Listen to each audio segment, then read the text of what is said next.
नमस्कार, आप देख रहे हैं डीडी हिमाचल और स्वागत है आपका कार्यक्रम मंजिल में। इस कार्यक्रम में हम रोजगार से जुड़े विभिन्न विषयों पर बातचीत करते हैं। कार्यक्रम में आज हम बात करेंगे बायोटेक्नोलॉजी पर। बायोटेक्नोलॉजी विषय आज पूरे विश्व में हम कहें बहुत ज्यादा प्रसिद्ध हो रहा है। युवाओं के बीच ये अपार रोजगार संभावनाओं के कारण बहुत ही लोकप्रिय हो रहा है, क्योंकि इसका जो विस्तार है वो हर क्षेत्र तक है। आज इस विषय पर और अधिक विस्तृत जानकारी लेंगे हमारे विशेषज्ञ से। कार्यक्रम में आज हमारे साथ है हिमाचल प्रदेश विश्वविद्यालय से बायोटेक्नोलॉजी डिपार्टमेंट के चेयरमैन प्रोफेसर वामिक आजमी जी। आपका कार्यक्रम में बहुत बहुत स्वागत है। धन्यवाद। डॉक्टर आजमी, जिस तरह से हम ये विषय देखते हैं बायोटेक्नोलॉजी, तो ये अपने आप में मुझे लगता है काफी कुछ कहता है। एक तरफ बायो है, दूसरी तरफ टेक्नोलॉजी। तो सबसे पहले इस विषय को जानना चाहेंगे कि आखिर ये विषय क्या है। आपने एकदम ठीक कहा। ये इस बायो और टेक्नोलॉजी दो शब्दों को मिलाकर के ये बनाया गया है। बायो का मतलब होता है लाइव चीज़ें, बायोलॉजिकल मटेरियल, और बायोलॉजिकल मटेरियल को यूज़ करके अगर कोई टेक्नोलॉजी इसके ऊपर लगाई जाए और हम ह्यूमन वेलफेयर से रिलेटेड कुछ भी प्रोडक्ट बनाएं तो वो बायोटेक्नोलॉजी के अंदर आता है। बायोटेक्नोलॉजी के जो प्रोडक्ट हैं, हम आप या आम आदमी अपने रोज़मर्रा के उसमें यूज़ करता है, चाहे वो ब्रेड हो, चाहे वो चीज़ हो, चाहे वो इंसुलिन हो जिसको डायबिटीज़ की प्रॉब्लम है, तो हम चाहे इसकी जानकारी हो या ना हो, हम इसको पसंद करें या ना करें, लेकिन हम और आप हर कोई बायोटेक्नोलॉजी का कोई ना कोई प्रोडक्ट किसी न किसी फॉर्म में यूज़ कर रहा है। और ये बायोटेक्नोलॉजी का हमारे जीवन में इतना दखल या इतना पेनिट्रेशन है जी। तो हम कह सकते हैं कि हमारी जिंदगी का एक अहम हिस्सा है बायोटेक्नोलॉजी। बिल्कुल सही कहा आपने। हमारी ज़िंदगी का एक अहम हिस्सा है बायोटेक्नोलॉजी, और बायोटेक्नोलॉजी के बिना और इसके जो बायोटेक्नोलॉजी के दायरे से बनने वाले प्रोडक्ट के बिना जीवन सोचना आज की डेट में बहुत मुश्किल लगता है। जी डॉक्टर आजमी, अगर हम बात करें इसके विस्तृत क्षेत्र की कि ये कहाँ तक समाज में हम इसको देखते हैं, जिस तरह से आपने कहा कि हमारे जीवन का एक अहम हिस्सा है, तो कहाँ हम इसे देखते हैं? कहाँ देखने को समझने के लिए हमें बायोटेक्नोलॉजी की एप्लीकेशंस को एक बार देखना पड़ेगा। अगर कोई बीमारी की दवा की बात करें वो बायोटेक्नोलॉजी से आती है, बीमारी की जांच करने की बात करें तो वो भी बायोटेक्नोलॉजी रूट से ही आता है। जैसा कि हमने कोविड-19 के केस में देखा, बहुत जल्दी वैज्ञानिकों ने डायग्नोस्टिक किट बनाए, चाहे वो रैपिड एंटीजन हो या RT-PCR बेस्ड हो, वो बायोटेक्नोलॉजी की वजह से ही संभव हुआ। जब तक आप डायग्नोस नहीं कर पाएंगे किसी बीमारी को, आप उसका ट्रीटमेंट नहीं कर सकते। ये तो हो गया हेल्थ केयर सेक्टर की बात। इसके अलावा बहुत सारे ऐसे प्रोडक्ट हैं जो बायोटेक्नोलॉजी के तहत बनते हैं, चाहे आप उसको अचार में डालने वाले सिरके की बात करें, चाहे वो एल्कोहलिक बेवरेजेस की बात करें, चाहे आप किसी और फर्मेंटेड फूड की बात करें, ये सभी बायोटेक्नोलॉजी के ही पार्ट हैं। जी डॉक्टर आजमी, यदि आज के जो युवा है बायोटेक्नोलॉजी, जैसे आपने कहा कितना विस्तृत क्षेत्र है इसका, बहुत ज़्यादा एरिया है, तो यदि इसमें अपना भविष्य बनाना चाहते हैं तो किस तरह से शुरुआत कर सकते हैं? बायोटेक्नोलॉजी बेसिकली हर वो कोई बायोटेक्नोलॉजी के लिए फिट है या कॉम्पिटेंट है जिसको बायोलॉजिकल साइंस में रुचि है। जी। मैंने पीछे बहुत सारे एप्लीकेशन बताया, दो एप्लीकेशन मेरे से छूट गया। एक एग्रीकल्चर सेक्टर में और एक एनवायरनमेंट सेक्टर में भी बायोटेक्नोलॉजी का बहुत बड़ा योगदान है। और जिस भी किसी को बायोलॉजिकल साइंस में इंटरेस्ट है वो बायोटेक्नोलॉजी में आ सकता है, क्योंकि उसी बेसिक साइंस को टेक्नोलॉजी की मदद से और अच्छा निखार करके बायोटेक्नोलॉजी जैसी फील्ड बनी है, जो कि बेसिकली एक अम्ब्रेला है जिसके अंदर बहुत सारे अप्लाइड और बेसिक साइंस को जोड़ा गया है। जी, यदि हम कोर्सेज की शुरुआत करना चाहें तो वो किस क्लास से हम कह सकते हैं कि शुरुआत हो सकती है? क्या वो हमें 10th के बाद डिसाइड करने की ज़रूरत है, या फिर हायर जो है हमारी ग्रेजुएशन लेवल पे हम बायोटेक्नोलॉजी में को चूज़ कर सकते हैं? बायोटेक्नोलॉजी देखा जाए तो एक रिसर्च बेस्ड डिग्री है, इन डेप्थ नॉलेज होना बहुत जरूरी है। तो इसके लिए ग्रेजुएशन ऑनवर्ड अगर कोई इस पे फोकस करे तो उसके इस फील्ड में बहुत अच्छा करने की संभावना है। उससे पहले किसी भी बच्चे को अपने बेसिक कंसेप्ट हर सब्जेक्ट में अच्छे होने चाहिए, लेकिन ग्रेजुएशन ऑनवर्ड अगर वो बायोटेक्नोलॉजी की फील्ड में आता है तो वो उसकी अच्छा करने की बहुत संभावना है। जी डॉक्टर आजमी, यदि हम इसके कोर्सेज की बात करें तो किस तरह के कोर्सेज रहते हैं, क्या रूपरेखा रहती है पूरी? अगर हम कोर्सेज की बात करें तो ये जो करिकुलम की डिज़ाइन होती है बायोटेक्नोलॉजी के लिए वो बहुत ही सिस्टमेटिक से मैनर में होती है।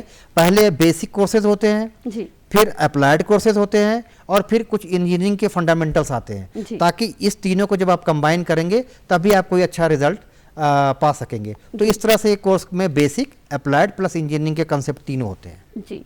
तो अगर बीएससी से आपने कहा इसकी शुरुआत की जाती है, तो क्या इसके लिए किसी तरह का एंट्रेंस जो एग्जाम्स होते हैं उसकी पहले एंट्रेंस एग्जाम्स क्लियर करने होते हैं तभी जो है बीएससी में इसके लिए एडमिशन मिलता है, या कोई और प्रोसीजर रहता है? बहुत सारी यूनिवर्सिटीज़ में बीएससी में जाने के लिए कोई एंट्रेंस की ज़रूरत नहीं पड़ती। आपकी +2 की मेरिट ही सफिशिएंट होती है आपको बीएससी बायोटेक्नोलॉजी में एडमिशन दिलाने के लिए। लेकिन कुछ यूनिवर्सिटी जैसा कि दिल्ली यूनिवर्सिटी या कुछ और यूनिवर्सिटी हैं जहाँ पे एप्लीकेंट की संख्या बहुत ज़्यादा होती है, तो वहाँ पे उन्होंने कुछ एंट्रेंस का कंसेप्ट रखा है। अदरवाइज़ बहुत जगहों पे और ख़ासतौर से हिमाचल में बीएससी बायोटेक्नोलॉजी और बीएससी माइक्रोबायोलॉजी अगर कोई कहना चाहे तो उसमें इंटरेस्ट की ज़रूरत नहीं होती। जी। तो अगर हमें बीएससी जो बायोटेक्नोलॉजी है, तो वो ये जो टाइम पीरियड है इस कोर्स का, ये कितने समय का रहता है? और यदि हम परसेंटेज की बात करें, जो हमारे दर्शक हमें देख रहे होंगे उनके मन में ये प्रश्न ज़रूर होगा कि +2 में जो है क्या परसेंटेज रहनी चाहिए जिससे इजीली जो है इसमें एडमिशन मिल सके? बीएससी का कोर्स जैसे बीएससी नॉर्मल बीएससी है, ये भी 3 साल का बीएससी बायोटेक्नोलॉजी का कोर्स है जी। और इसमें ऑब्वियसली किसी भी क्षेत्र, किसी भी विषय में अगर आप अपना एडमिशन सुनिश्चित करना चाहते हैं तो आपका ज़्यादा से ज़्यादा नंबर हो तो आप उतने ही सुरक्षित होंगे। लेकिन अगर आप अच्छे नंबर के साथ फर्स्ट डिवीज़न आपने नंबर लाया है तो मुझे लगता है कि बीएससी बायोटेक्नोलॉजी में एडमिशन करने के लिए वो सफिशिएंट होगा। जी। बीएससी करने के बाद नेक्स्ट जो हमारा रहता है वो एमएससी रहता है बायोटेक्नोलॉजी में, तो ये कितने टाइम पीरियड का रहता है और इसके लिए क्या एलिजिबिलिटी रहती है? एमएससी बहुत जगहों पे जो एमएससी बायोटेक्नोलॉजी का कोर्स है वो इंटरेस्ट बेस्ड है। जनरली ये 2 साल का ही होता है जी। लेकिन बहुत से जगहों पे एमएससी बायोटेक्नोलॉजी के लिए एंट्रेंस टेस्ट होता है। अगर हम हिमाचल प्रदेश यूनिवर्सिटी की बात करें तो एक रीजनल सेंटर फॉर बायोटेक्नोलॉजी है, वो काफ़ी सारी यूनिवर्सिटी के लिए एग्ज़ाम कंडक्ट करता है, नेशनल लेवल का टेस्ट लेता है और उसके बाद on the basis of merit वो लोगों को डिफरेंट यूनिवर्सिटीज एलोकेट करता है जी। और उसकी सबसे बड़ी खासियत ये है कि जो बच्चे आरसीबी के थ्रू एमएससी बायोटेक्नोलॉजी करते हैं उनको 5,000 रुपीज़ पर मंथ फेलोशिप मिलती है। अदरवाइज बहुत कम ऐसे पोस्ट ग्रेजुएट कोर्स हैं जिसमें फेलोशिप का प्रावधान है। लेकिन एमएससी बायोटेक्नोलॉजी अगर आप आरसीबी के गेट बी एग्ज़ाम बोलते हैं उसको, गेट बी एग्ज़ाम क्वालिफाई करके अगर आप एमएससी बायोटेक्नोलॉजी करते हैं तो आपको 5,000 रुपीज़ पर मंथ फेलोशिप भी मिलती है। ये बच्चों में बायोटेक्नोलॉजी की रुचि और रुझान करने के लिए ही लगता है कि अच्छा प्रयास है। जी।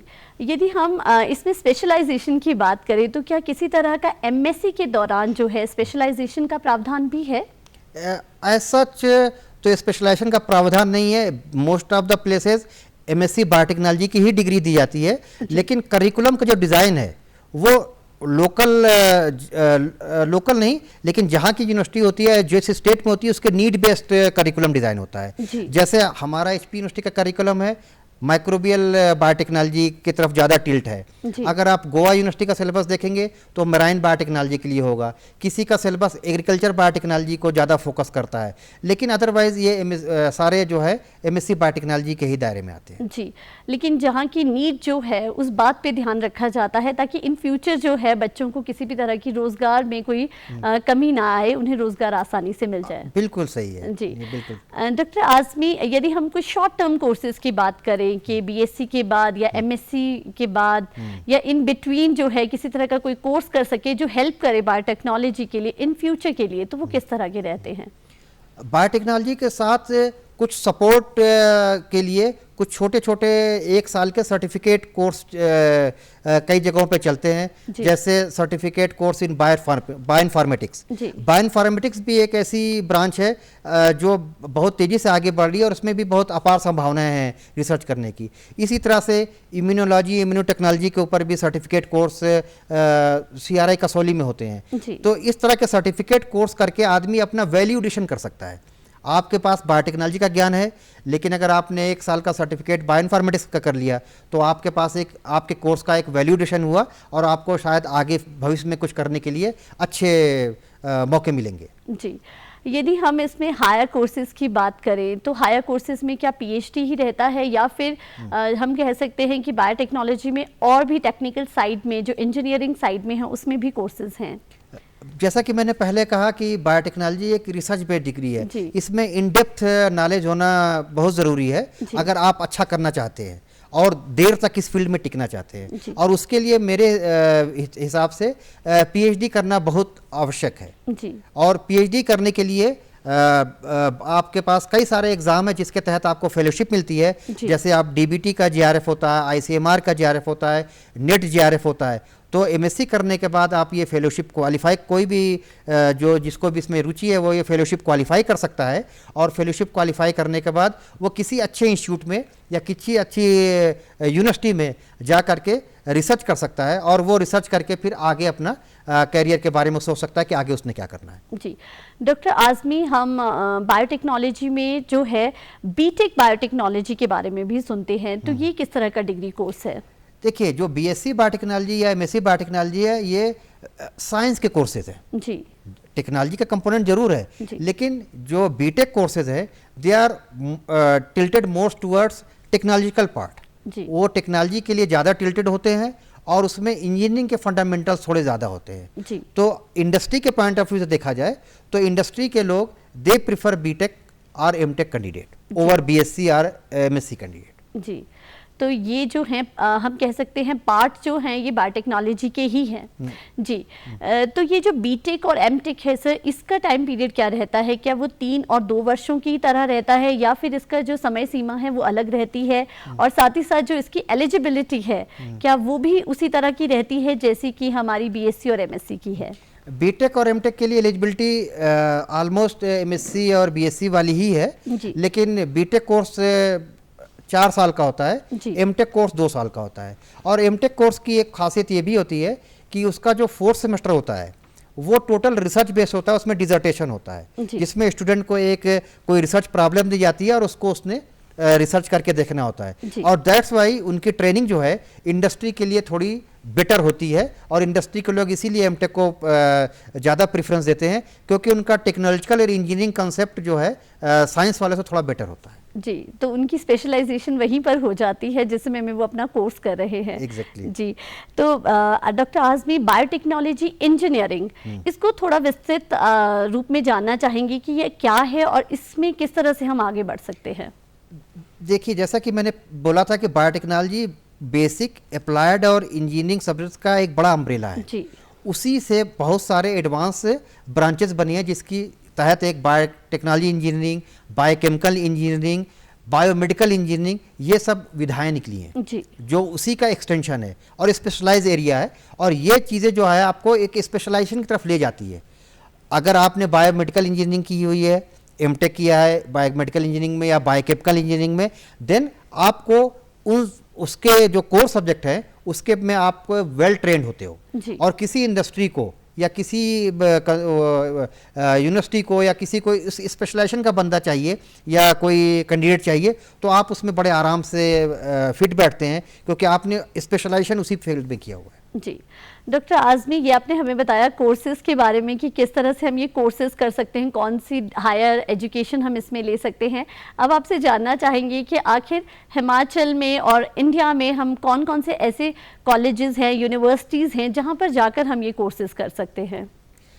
पिछले 5-7 सालों में बायोटेक्नोलॉजी का भारतवर्ष में बहुत विस्तार हुआ है जी। और इसके बीएससी और एमएससी और एमटेक वगैरह करने के लिए हर जगहों पे, हर स्टेट में बहुत सारे मौके हैं किसी जो भी अगर उसमें कोई इंटरेस्टेड है। अगर हम हिमाचल की बात करें तो हमारे हिमाचल प्रदेश यूनिवर्सिटी में एमएससी बायोटेक्नोलॉजी है, यूनिवर्सिटी में हमारे पीजी कोर्सेज ही हैं। अदरवाइज कॉलेजेस में, हिमाचल के कॉलेजेस की बात करें तो यहाँ पे बहुत सारे कॉलेजेस हैं जहाँ पे बीएससी बायोटेक्नोलॉजी और बीएससी माइक्रोबायोलॉजी प्रोग्राम हैं और छात्र उसमें एडमिशन लेके कर रहे हैं। उसके बाद वो बीएससी करने के बाद टेस्ट देते हैं, एमएससी करने के लिए आते हैं, पीएचडी करने के लिए आते हैं, तो ये एक रूट होता है। इसके अलावा इंडिया की जो भी अच्छी यूनिवर्सिटीज़ हैं हर यूनिवर्सिटी में बायोटेक्नोलॉजी और माइक्रोबायोलॉजी के कोर्सेज बीएससी और बीटेक चले हुए हैं। इसके अलावा बहुत सारी प्राइवेट यूनिवर्सिटीज़ वो भी बायोटेक्नोलॉजी में बीएससी, एमएससी, बीटेक, एमटेक ये कोर्स वो ऑफर करते हैं। तो मुझे नहीं लगता कि ऐसा कोई कैंडिडेट होगा कि जिसको बायोटेक्नोलॉजी में कुछ करना चाहता हो और उसको कहीं एडमिशन ना मिले, क्योंकि इसके बहुत सारे मौके हैं बहुत जगहों पे एडमिशन लेने के लिए। जी डॉक्टर आज़मी, यदि हम उसके बाद एजुकेशन के बाद बात आती है फ्यूचर की कि किस तरह की रोजगार की संभावनाएं हैं, तो रोजगार की क्या संभावनाएं हैं बायोटेक्नोलॉजी के क्षेत्र में?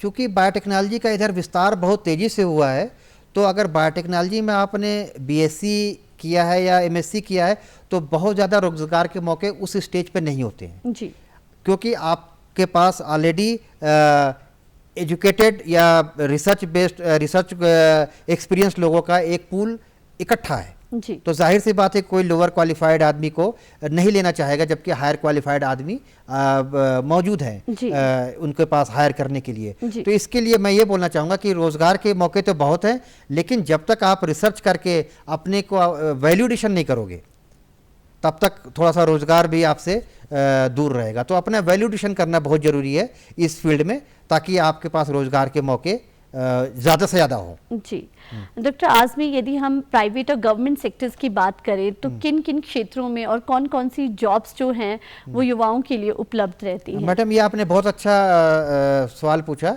कि गवर्नमेंट और प्राइवेट सेक्टर में क्या क्या मौके हैं, क्योंकि ये उन विधाओं में से एक है जो दोनों जगहों पे फिट होती है, गवर्नमेंट सेक्टर में भी और प्राइवेट सेक्टर में भी। पहले हम गवर्नमेंट सेक्टर की बात करते हैं। तो इंडिया में गवर्नमेंट के फंडेड बहुत सारे रिसर्च इंस्टीट्यूशन हैं, डीबीटी के हैं, सीएसआईआर के हैं, आईसीएमआर के, ये रिसर्च इंस्टीट्यूशन है, रिसर्च लेबोरेटरी का एक नेटवर्क है पूरे ऑल ओवर इंडिया। इसी तरह से एजुकेशनल इंस्टीट्यूट का भी ऑल ओवर इंडिया एक नेटवर्क है। और ये लोग जिन्होंने हायर एजुकेशन ली हुई है बायोटेक्नोलॉजी के फील्ड में, ये रिसर्च की फील्ड में रिसर्च इंस्टीट्यूशन में जाकर के साइंटिस्ट बन सकते हैं और एजुकेशनल इंस्टीट्यूट में आकर के ये एकेडमिक्स में आ सकते हैं, असिस्टेंट प्रोफेसर, एसोसिएट प्रोफेसर आ सकते हैं और फिर अपना कैरियर बना सकते हैं। तो इनके पास दोनों तरफ जाने का मौका है, साइंटिस्ट भी बनने का गवर्नमेंट सेक्टर की बात करें और यूनिवर्सिटी में भी आने का। अब हम प्राइवेट सेक्टर की बात करते हैं। तो प्राइवेट सेक्टर में इंडिया में बायोटेक्नोलॉजी इंडस्ट्री बहुत तेजी से आगे बढ़ी है और सीरम इंस्टीट्यूट का नाम तो आज हर किसी के जबान पे है, क्योंकि उन्होंने कोविड-19 से पूरे विश्व को उबारा है। वो भी हमारे पूना में स्थित है, वो भी बायोटेक्नोलॉजी बेस्ड कंपनी है। इसी तरह से बायोटेक्नोलॉजी बेस्ड बहुत सारी कंपनीज हैं जो बहुत सारे हेल्थ चैलेंजेस, स्पेशली हेल्थ के ऊपर सेक्टर पे काम कर रहे हैं, कैंसर के ऊपर काम कर रहे हैं, डायबिटीज़ के ऊपर काम कर रहे हैं और बहुत सारे बीमारियों के ऊपर भी वो काम कर रहे हैं। और इसमें रिसर्च की एक्सपर्ट लोगों की ज़रूरत है। और अगर आपके पास बायोटेक्नोलॉजी में अच्छी डिग्री है, हायर डिग्री है, तो आप वहाँ पे प्राइवेट में काम करने के लिए बहुत फिट बैठते हैं। जी डॉक्टर आज़मी, जिस तरह से आपने बताया कि कितना विस्तृत क्षेत्र है और कितनी सारी अपार संभावनाएं हैं रोजगार की, तो यदि हम हिमाचल की बात करें, आप हिमाचल प्रदेश विश्वविद्यालय में कार्यरत हैं, तो आप क्या रुझान देखते हैं आज के युवाओं का इस विषय के प्रति?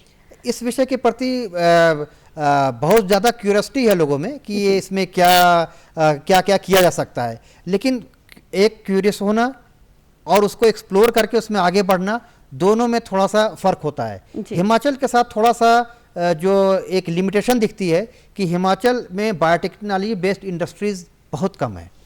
जो बायोटेक्नोलॉजी बेस्ड इंडस्ट्री है वो मोस्टली कंडेंस हैं तेलंगाना में, कर्नाटक में, गुजरात में और महाराष्ट्र में। बायोटेक्नोलॉजी की बेस्ड इंडस्ट्री बहुत सारी वहाँ पे है। तो यहाँ पे वो थोड़े से मौके कम पड़ते हैं। ये एक दुर्भाग्य की बात है, क्योंकि हमारा एग्रोक्लाइमेटिक जो एरिया है वो उसको उतना सूट नहीं करता उस तरह की बायोटेक की बड़ी इंडस्ट्री के लिए। अदरवाइज बच्चों में बहुत रुझान है, वो बहुत बच्चे अच्छा करना चाहते हैं और बच्चे अच्छे रिसर्च कर रहे हैं और वो डिफरेंट जगहों पे जा कर के देश की और मानवता की सेवा कर रहे हैं। जी, बायोटेक्नोलॉजी जो है वो पर्यावरण के क्षेत्र में भी बहुत अधिक काम कर रहा है पर्यावरण को बचाने के लिए, तो इसके विषय में भी थोड़ी हमें बताएं कि किस तरह से जो है बायोटेक्नोलॉजी वर्क करता है। मैडम, पर्यावरण के क्षेत्र में अगर कोई चीज़ बहुत अच्छे से काम कर रही है तो वो बायोटेक्नोलॉजी ही है। बायोटेक्नोलॉजी पर्यावरण के क्षेत्र में दो तरीके से काम करती है। एक कि अगर कहीं पे कोई कंटेमिनेशन है, किसी तरह का कोई प्रदूषण है किसी तरह का, उसको दूर करने के लिए बायोटेक्नोलॉजी ने बहुत सारे ऐसे बैक्टीरिया बनाए हैं, बहुत सारे ऐसे माइक्रो ऑर्गेनिज्म बनाए हैं जो उनको ख़त्म करते हैं, उन प्रदूषित चीज़ों को ख़त्म करते हैं। जैसे कि पेस्ट होता है, केमिकल पेस्ट जो पेस्टिसाइड हम यूज़ करते हैं उनके डिग्रेडेशन करने के लिए, क्योंकि उस सॉइल में बहुत देर तक रहते हैं, उनको डिग्रेडेट करने के लिए भी हमें बैक्टीरिया चाहिए। इंडस्ट्री से बहुत सारे जो इफ्लुएंट निकलते हैं जो कि हमारे हेल्थ के लिए बहुत नुकसानदेह हैं, उनको अगर डिग्रेड करना हो तो वो बैक्टीरिया ही करते हैं ये काम। तो जिस तरह से ये वेस्ट वाटर और पोल्यूटेंट को डिग्रेडेशन का काम करना है और हमारे पर्यावरण को साफ रखना है, तो ये सफाई का काम बायोटेक्नोलॉजी के तहत बहुत अच्छे से होता है। और इसका सबसे बड़ा बेनिफिट ये है कि इसमें कोई toxic to less toxic conversion नहीं होता कि एक टॉक्सिक मॉलिक्यूल को आप कम टॉक्सिक बना रहे हैं, इसमें हम एक टॉक्सिक मॉलिक्यूल को नॉन टॉक्सिक मॉलिक्यूल में कन्वर्ट करते हैं। ये बायोटेक्नोलॉजी का फायदा है। और जो दूसरा एक आजकल आप सुन रहे होंगे, बायोप्लास्टिक। जी, आजकल प्लास्टिक बहुत बड़ी न्यूसेंस है पूरे विश्व के लिए, और उसका अल्टरनेट भी बायोटेक्नोलॉजी ने निकाला है कि बायोप्लास्टिक आ रहा है जिसके साथ आप पैकेजिंग या कोई भी चीज़ उसमें आप रख सकते हैं और वो बहुत जल्दी ही नॉर्मल कंडीशन में डिग्रेड हो जाती है। जी, तो ये भी इन्वायरमेंट पोल्यूशन को रोकने के लिए बायोटेक्नोलॉजी का बहुत बड़ा योगदान है। जी डॉक्टर आज़मी, ये तो आपने बहुत ही अच्छी बात हमें बताई है कि किस तरह से बायोटेक्नोलॉजी जो है वो वर्क कर रहा है, और जैसे आपने कहा कि वो कम नहीं कर रहा है, पूरी तरह से उसे खत्म करता है। तो मुझे लगता है ये काफ़ी अच्छा है पर्यावरण के लिए भी और हमारे फ्यूचर के लिए भी। जी डॉक्टर आज़मी, यदि हम हिमाचल के में रोजगार की संभावनाओं की बात करें यहाँ के युवाओं के लिए, तो कौन से क्षेत्र यहाँ पर ऐसे हैं स्पेसिफिक जहाँ पर उनके लिए रोजगार की संभावनाएं हैं? हिमाचल की स्ट्रेंथ जो है वो हिमाचल की स्ट्रेंथ है फ्रूट। जी, बहुत सारे आप फ्रूट बेस्ड फर्मेंटेड प्रोडक्ट आप बना सकते हैं। जी, फ्रूट से आप फर्मेंटेड एल्कोहलिक बीवरेजेस भी बना सकते हैं। जी, फ्रूट को लेकर के, अगर फ्रूट जो खाने योग्य नहीं है उसको आप उसका जूस निकाल करके आप उसको फर्मेंटेशन वगैरह के लिए आप यूज़ कर सकते हैं। और आप स्वतः रोजगार के लिए भी इसमें आप मौके देख सकते हैं। आप फर्मेंटेड प्रोडक्ट जैसे कि ब्रेड आपने बनानी है, आपने अपना कोई कल्चर निकाला, आपने अपनी इसकी ब्रांडिंग करी जी, और आपने उसको बेचना शुरू किया। तो इस तरह से आप करके बायोटेक्नोलॉजी के क्षेत्र में बहुत कुछ कर सकते हैं। जी डॉक्टर आज़मी, आजकल हम डाइजेशन और इम्यूनिटी बढ़ाने के लिए प्रोबायोटिक का नाम बहुत ज़्यादा सुनते हैं। मुझे लगता है ये भी बायोटेक्नोलॉजी का ही एक पार्ट है, तो इसके बारे में भी ज़रूर जानना चाहेंगे कि आखिर ये क्या है। प्रोबायोटिक मैडम बहुत सिंपल चीज़ है जी। लाइव माइक्रो ऑर्गेनिम्स, जिसको हम बैक्टीरिया भी बोलते हैं, लाइव माइक्रो ऑर्गेनिम्स को हम कंज्यूम करते हैं जी, अपनी हेल्थ, डाइजेशन और इम्यूनिटी को बढ़ाने के लिए। ये लाइव माइक्रो ऑर्गेनिम्स लोगों ने खोजे हैं जो कि हम किसी वजह से हमारे अंदर जो होता है, हमारे बॉडी के अंदर बहुत सारे बेनिफिशियल बैक्टीरिया भी होते हैं, लेकिन किसी वजह से उनका एंटीबायोटिक्स की यूज़ की वजह से, कोई और थेरेपी की वजह से वो उनकी संख्या बहुत कम हो जाती है और उसके वजह से हमारा डाइजेशन वीक होता है। जब डाइजेशन वीक होता है तो हमारा पूरा सिस्टम वीक होता है, इम्यूनिटी भी वीक होती है। उसको इन्हेंस करने के लिए प्रोबायोटिक का कंसेप्ट आया है कि वही बेनिफिशियल माइक्रो ऑर्गेनिम्स आप ओरली लें, वो आपके गट में जाके एस्टेब्लिश करेंगे और आपका डाइजेशन को इम्प्रूव करेंगे, और डाइजेशन जब इम्प्रूव होगा तो आपकी ओवरऑल हेल्थ इम्प्रूव होगी और आपका इम्यूनिटी भी इम्प्रूव होगी जी। तो ये प्रोबायोटिक का बहुत यूज़फुल है आज के टाइम में जी। डॉक्टर आज़मी, हिमाचल प्रदेश विश्वविद्यालय में जो है बायोटेक इंक्यूबेशन सेंटर की भी शुरुआत की गई है। ये सेंटर क्या है और इसे क्या सुविधा देता है ये सेंटर? बायोटेक इंक्यूबेशन सेंटर एक अपने तरीके का एक अनूठा प्रयास है जिसमें काफ़ी सारे पैसे हम उनको देते हैं जो बायोटेक्नोलॉजी की फील्ड में कुछ रिसर्च करने में इंटरेस्टेड है और कुछ उनके पास आइडिया है जिसको कि वो प्रोडक्ट के तौर पे बनाना चाहते हैं जी। उसके लिए ऑब्वियसली गवर्नमेंट फंडेड प्रोजेक्ट है ये बायोटेक्नोलॉजी इंक्यूबेशन सेंटर, लेकिन इनक्यूबेटी आते हैं, अपना प्रेजेंटेशन देते हैं, उनके प्रेजेंटेशन को इवेल्युएट किया जाता है कि इसमें कोई कमर्शियल फिजिबिलिटी है कि नहीं है, और उसके बाद हम उनको फंड करते हैं कि आप ये चीज़ जाइए जहाँ पे आपने बनाना है, जिस भी कंडीशन में आपने बनाना है आप जाइए, बनाइए और इसको मार्केट में लॉन्च करना है। उसके लिए भी स्ट्रेटजी रहती है और उसके लिए भी उनको सपोर्ट दिया जाता है। तो ये युवाओं में जो बायोटेक्नोलॉजी के फील्ड में कुछ करना चाहते हैं, जिनके पास आइडिया है लेकिन रिसोर्सेज नहीं है जी, उनके लिए बायोटेक्नोलॉजी इंक्यूबेशन सेंटर एक वरदान है। और इस दूरदर्शन के माध्यम से मैं युवाओं को बोलना चाहता हूं कि जिन किसी सज्जन को, भाइयों बहनों को बायोटेक्नोलॉजी के क्षेत्र में अगर इंटरेस्ट है, उनके पास कोई आइडिया है कि वो कुछ करना चाहते हैं कि हम ऐसा कुछ बनाएं, जो उनकी कोई अपनी प्रिपरेशन है जिसको वो कमर्शियल लेवल पे ले जाना चाहते हैं, तो एक बार अपने सेंटर में प्रपोजल लेके जरूर आएं और हम पूरी हेल्प करेंगे उनको सहायता देने की। जी डॉक्टर आज़मी, आप कार्यक्रम में आए और इतनी अच्छी जानकारी हमें दी, इसके लिए आपका बहुत बहुत धन्यवाद। हम भी आपका डीडी हिमाचल के बहुत बहुत धन्यवाद है कि उन्होंने मेरे अनुभव को साझा करने का हमें मौका दिया। धन्यवाद।